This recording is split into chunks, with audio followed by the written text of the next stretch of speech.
Hey guys, this is J77 here, doing another quick vlog. Just recently got something going on my airways, so I thought I would talk about it, being that I am myself a carrier of Moble, and my sister being a carrier of Metro PCS. This is no surprise. It's actually been talked about for a good year now, and now it's like it's finally going through. Metro PCS has signed a deal to take over Metro PCS, and T-Mobile, making T-Mobile pretty much a big competition for Verizon, which has been pretty much whipping their tail for the last few years. And that's largely because they have better services, better broadband, internet services, you name it. Verizon is just better. The difference between Verizon, however, that's pretty much been their weakness, and they have been improving at that by giving their free paid services. To get a Verizon cell phone is kind of very expensive. Matter of fact, their most revenue gain is through the contracts and not through prepaid phones. T-Mobile and Metro PCS are mostly prepaid. You don't need a contract. You can pay as you go or pay monthly, depending on what services fits your needs. This was a good thing for T-Mobile and Metro PCS for a while, but they still struggle to maintain revenue, and that was because they still struggle to maintain customers. So now both of them combined will pretty much make them a more viable within the competition of cell phones and phones in general. Now, there's two things you can see from this. One, how would the quality of service improve? And that's one thing that both phone services need to work on, improvement of services. Another thing is, which will, because of T-Mobile buying out Metro PCS, does this mean that Metro PCS will no longer be carrying its name? We have seen this before. Cellular, when they got bought out by AT&T, no longer was called Cellular.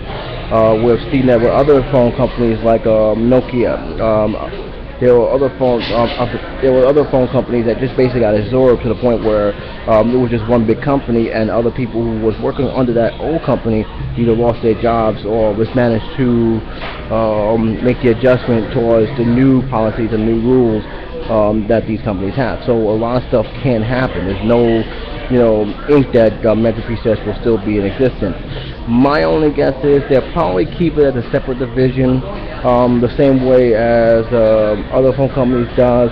Nextel and Boost Mobile pretty much was under the same umbrella, except Boost was more for those who couldn't afford the Nextel plan. They moved over to the Boost plan. It's the same phone, but more geared towards prepaid. As for Nextel, you need the contract. This can happen the same way with Metro PCS and T-Mobile. So it can be one for a more cheaper plan and the other one for a more expensive plan. Or you may see the last of Metro PCS. It can happen. So it really all depends on what T-Mobile was trying to do here. But again, I'll leave a link below so you guys can look at it yourself and draw your own conclusions. But it's going to be kind of interesting for the next few months what T-Mobile was planning to do. Will they keep it as a separate entity, or will they absorb it to make it one entity and one major phone company under their name? So it's going to be very interesting to see how that happens. Very interesting to see what improvements they make in services, because that's the main thing I'm more focused on. Can they make improvements? If they can't make improvements, then it really doesn't matter what they do, because people are going to still say to them that why should I go to this company when this company has far better service, far better internet access, and a better plan for me that will work for my needs. So it all goes down to what they plan to do from here on out. What you think about this? What's your opinion on this? I'll leave the article that will explain more details about what's going on below. Until then, this is J77. Like to hear you from the comments, saying take care, be safe. I'll talk to you soon.